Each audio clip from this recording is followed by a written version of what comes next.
S'il arrive que votre langue soit liée en face d'une personne avec qui vous avez bien envie de discuter, cette vidéo va probablement vous être utile. Dans la vidéo, on va d'abord faire un petit diagnostic pour trouver certains mots qui lient votre langue. Ensuite, nous allons lister des qualités peut-être un peu surprenantes qui vous manquent probablement. Et cette partie sera suivie de quelques principes et stratégies de conversation. Et enfin, je vais partager des thèmes que vous pourrez aborder avec presque n'importe qui. Le but de la vidéo n'est pas de vous emmener à discuter avec tous ceux que vous croisez sur votre chemin, mais plutôt de vous permettre de pouvoir tenir une conversation quand vous le voulez avec qui vous voulez. Il y a une petite nuance entre les deux. Passons directement au diagnostic. Le diagnostic consiste en quelques habitudes négatives qui peuvent vous freiner dans votre capacité à tenir une conversation avec des personnes. La première habitude négative, c'est lorsque vous avez un champ d'intérêt très réduit. Si vous avez un champ d'intérêt très réduit, c'est clair que cela va limiter vos habiletés de conversation. Je prends l'exemple de quelqu'un qui ne s'intéresse que de football.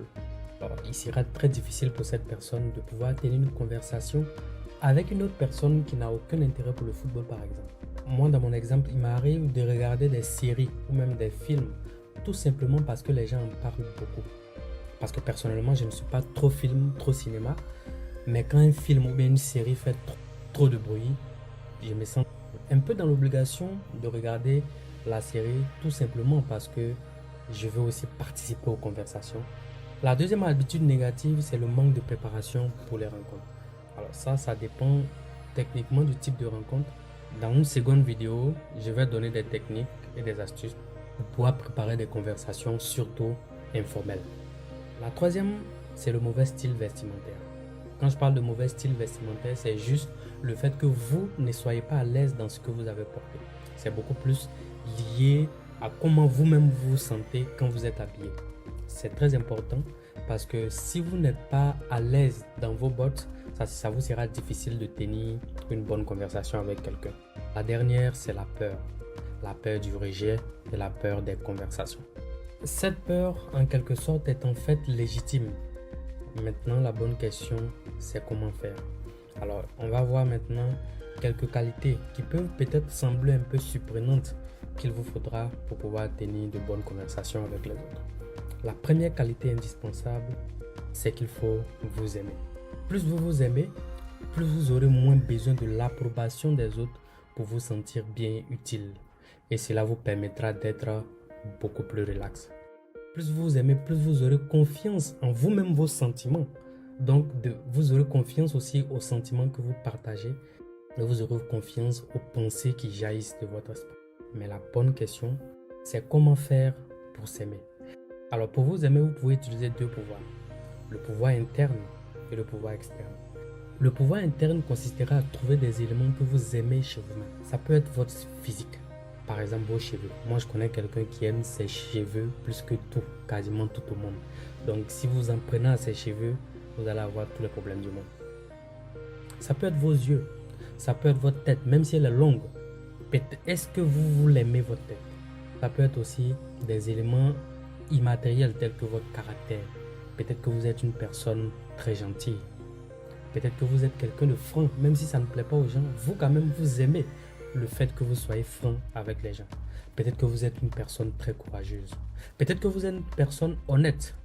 Peut-être que vous avez cette empathie en vous qui vous donne envie d'aider les autres. Et ça, ce sont des qualités que vous pourrez vraiment mettre en avant. Ça peut être votre sourire. Alors, je peux continuer sans jamais m'arrêter. Mais je pense qu'il y a plus d'une chose que chacun de nous peut aimer chez soi. Ça peut être des éléments sur votre physique. Ça peut être des éléments qui ne sont pas forcément sur votre physique, mais sur votre caractère. Donc ça, c'était le pouvoir interne. Le second, c'est le pouvoir externe. Dans le pouvoir interne, tout dépend de vous. Maintenant, le pouvoir externe, c'est votre environnement, c'est votre entourage, c'est les gens autour de vous. Alors, cela va consister maintenant à prêter attention aux personnes qui vous apprécient vraiment. Soyez proche de ces gens. En même temps, essayez de vous éloigner au maximum aussi de personnes qui vous dévalorisent tout le temps. La nature humaine est un peu bizarre parce qu'elle est de telle sorte qu'on cherche toujours à plaire aux personnes qui nous négligent, qui nous dévalorisent. et on néglige celles qui nous aiment et qui nous valorisent. Ne me demandez pas pourquoi c'est ainsi, mais utilisez simplement consciencieusement le côté opposé de cette nature pour bâtir votre confiance en vous en utilisant justement le pouvoir externe. La deuxième qualité qu'il vous faut, c'est de pardonner. En vérité, ça vous sera très difficile d'être agréable aux gens si vous avez du lourd sur le cœur. Ce qui est dans votre cœur va finir par rejaillir sur votre aspect extérieur et vous serez une personne moins agréable avec laquelle beaucoup de personnes n'ont pas vraiment envie de passer du temps. Donc, pardonner, ce n'est même pas pour l'autre, mais c'est d'abord pour vous-même. J'irai même un peu plus loin pour dire que pardonner est parfois un acte très égoïste. La troisième qualité qu'il vous faudra, c'est la gentillesse. Cette gentillesse, en fait, va vous permettre d'avoir confiance en vous. Donc, j'ai commencé à pratiquer quelque chose de très simple que je vais partager avec vous, c'est que chaque jour, essayez de poser un acte de gentillesse à un inconnu. Ça peut être des choses très simples telles que ouvrir une porte pour un inconnu. Par exemple, si vous partez dans un magasin, vous voyez quelqu'un qui vient derrière vous, même si parfois la personne est très loin, vous attendez quand la personne vient, vous ouvrez, la personne rentre. Parfois, la personne même est surprise. Ça peut être aussi laisser passer une dame âgée à la caisse avant vous. Si vous êtes par exemple dans un supermarché et que vous voulez faire l'achat, ça peut même être simplement sourire à quelqu'un. Si vous êtes gentil en posant des petits actes ainsi, vous allez voir que vous allez augmenter votre confiance en vous. Le message que cela envoie à votre subconscient, c'est que vous êtes une personne bien. Vous êtes une personne qui a de la valeur. Le dernier élément, la dernière qualité, c'est qu'il faut développer la gratitude. La gratitude pour ce que vous avez déjà dans votre vie. Normalement, dans votre vie, déjà tellement de personnes qui se soucient de vous et qui veulent vraiment le meilleur pour vous. Et parfois, comme je l'ai dit, la nature humaine veut qu'on oublie et on se dit que ces personnes peut-être sont déjà un acquis et on se concentre sur des personnes parfois qui ne nous voient même pas du tout. Je vais m'arrêter là pour cette vidéo, mais je vais faire une deuxième partie. Et dans cette deuxième partie, je vais donner quelques principes et stratégies de conversation et je vais donner des sujets de conversation qui passent presque partout. Je précise que ce sont des sujets assez informels. Laissez-moi un commentaire, ça me fait toujours plaisir. Et si vous n'êtes pas encore abonné, n'oubliez pas, il y a un petit bouton, appuyez. Puis voilà, on se dit à la prochaine.